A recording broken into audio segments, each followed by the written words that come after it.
Well, lots of change happening on this Friday. The calendar says February 1st. We finally get winter-like weather here in the Northeast. Black History Month begins, and Spanish treasure arrives on the shores of Los Angeles. Last little nugget, simply the biggest NBA in-season trade so far this year, as the Lakers acquired talented big man Pau Gasol from the Grizzlies. Now, in return, they sent a first-round pick in 2008, a first-round pick in 2010, Kwame Brown, and young point guard Javaris Critton. And also, to make things work out, they signed Aaron McKee on Friday to include him in the deal. Plus, they gave up the draft rights to Marc Gasol, who's playing in Europe. Still, after giving up all of that, they got Pau Gasol. Pau is only 27, averaged 19 points and 9 boards for the last place Grizzlies this season. 7-footer out of Barcelona, Spain, was the NBA's Rookie of the Year in 2002 and was an All-Star in 2006. Now, he had seen his scoring average rise every year for the past 3 seasons before this one. 19-point career score, shoots 51% from the floor. Last season was his best, averaged almost 21, just under 10 rebounds, while making 54% of his shots. So let's get some thoughts on the trade from both sides of the deal, beginning with Lakers head coach Phil Jackson. With the addition of Pau, it gives us that mobility of having a twin tower effect, or two 7-footers in the floor at the same time. It also gives you ability to do different things with the lineup. So it really does advance our cause quite a bit. I have to tip my hat off to Bus and Mitch for for going forward with this, and now it's on us to go out there and work hard. The more I looked at our situation and studied the situations of the other 29 teams in the NBA, I felt the one way to get an advantage was salary cap room, because so few teams in the NBA ever have room. This is going to put us among the leaders in salary cap room the next few years.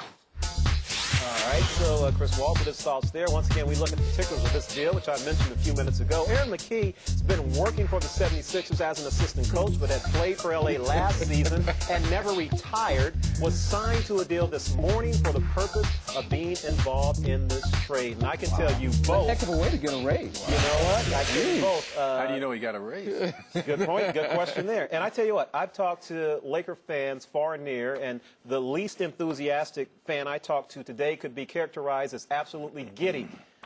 Now, part of that was frustration the fans have had with Kwame Brown, but mainly it's the possibility of what Pau Gasol could bring. So I turn to you two and get your thoughts on this monumental afternoon. Well, there's no question that this is a move that puts the Lakers right among the leaders in the West and puts them in position to contend not just for the Western crown, but for the NBA title. Now, having said all that, it's always interesting when a guy from a team that has not won goes to a team now that is expected to win. There's no question that Pau Gasol has the talent. This is the guy that Kobe Bryant has been dreaming about, somebody who can score, somebody who can get his own shot, somebody who can take the load off. He will clearly have faith in Pau Gasol to do that for the Lakers.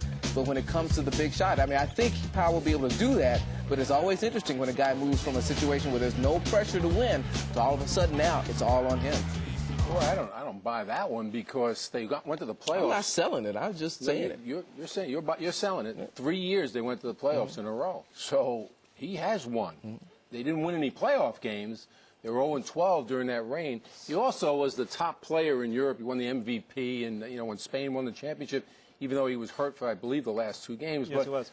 I don't think that's any kind of an adjustment. I think the adjustment is that you've got a scorer there that might be a little sensitive guy, and Kobe's been known to yell at people when they don't do the right thing. But you're right about Kobe dreaming about a guy like this. Phil Jackson lied to me this preseason, and he said he's to me, the only person who's done that. Well, we're talking about him now, and he said that what we need to finish off this team, and I'm trying to convince Kobe of this, is a power forward who can rebound and defend and score, and they got more than that, basically, in this guy. Absolutely. I mean, they got more. So who would have ever thought that the Lakers could come up with this kind of a player, particularly for what they gave up?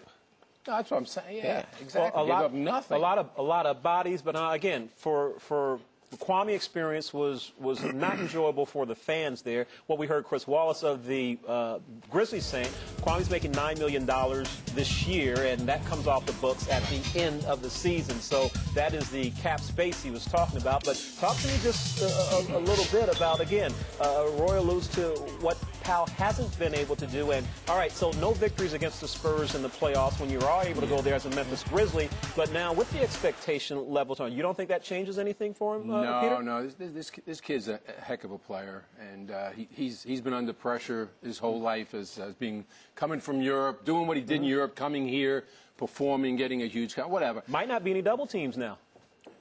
Exactly. And when they get buying him, it's amazing to me that they could get him for what they got. What was the rush on Memphis's standpoint to trade him 3 weeks before the deadline? Is this really the best? Right, that's what I wonder. Do? And what does that bode for any of the other deals I'm going to answer it. Okay, cool. So the answer, I'm told, is that this is the best deal they could get. They wanted an expiring contract. Got that. Kwame Brown is the biggest expiring contract they could get. Absolutely. That's out there. They got their cap room. They got Javaris, who, by the way, I do like a lot. At the same time, they already have two fairly good point guards in Conley, who was the number 4 pick in the draft, and Kyle Lowry. And then they also, you say, you look at Gasol's brother and you say, so what?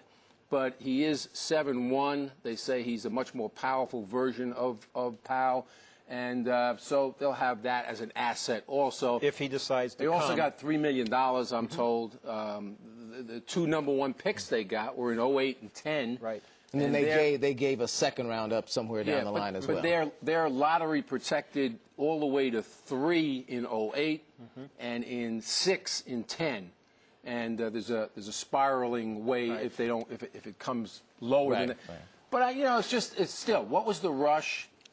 I don't care if that was the. Well, like you said, it's the best deal they could get for what they wanted. They didn't want more talent, or at least talent that they could use now. They wanted to put themselves in position to supposedly go fishing. But what big fish will be out there when, in fact, they have this salary cap room? I mean, you wonder if sometimes that's overplayed a little bit. I'll say. Well, they also have the Stromile Swift situation, so there's another big contract that may be going somewhere else, and which leads you to believe it's the same salaries. If he goes for Jason Collins, it's comparable salaries. So that's not it. Should Mike Miller be concerned? Thinking no, but Roy, to address what you said, they wanted young players as early as last year at the exact same time when Jerry West was trying to get Luol Deng. And Nocioni, those were the 2 players that he wanted for Pau Gasol. And John Paxson said, I'm not giving up those 2 of my 4 core. I mean, John Paxson's got to be home saying, wait a minute. Are you telling me that if I had an expiring contract and, I could have given him 2 number 1? And some extra uniforms sitting around. This is why I'm always on Isaiah Thomas for, when he traded when he got rid of those expiring contracts beforehand. He got rid of Steve Francis, during this offseason.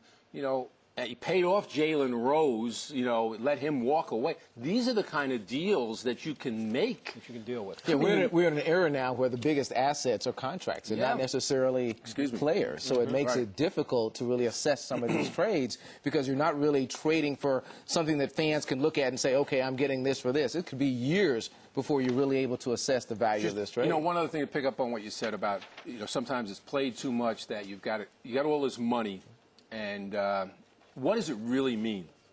Because this summer, you're going to try to sell your team by offering strictly money because you're not winning now. So you can't say to them, come here, and we can win together. Well, Pau Gasol, who's basically an all-star, you couldn't win with him. Now, what are we going to come in there and do? So I don't know if there are going to be a lot of guys that are going to say, whoa, let's take that money, and they'll take the money. Most players can still make more with the team that they're playing for. That's true. Yeah. That's true. And then, so if it's strictly about money, you got a situation where guys may be able to, they may have more at home. Right, and even if it's a difference of a few million, you're going to come to a losing situation. But even if it's more, and you're going to come, and then you're going to be like Joe Johnson was when he went to Atlanta, for $70-something million. And the first year and a half, he was complaining that he'd made the wrong move, that this team is losing. I made a mistake. He was telling people off the record, and maybe some on the record. The same thing with Larry Hughes when he went to Cleveland for $70 million and left the Wizards. He told everybody, I made a mistake. They're not running the plays for me here. I'm not in their system really like I was with the Wizards. I made a mistake. So you want disgruntled players, on your team, on a losing team. It's one thing when you're with LeBron James and a winning team, right, and now you got to shut up. But when you're on a losing team, it is overplayed.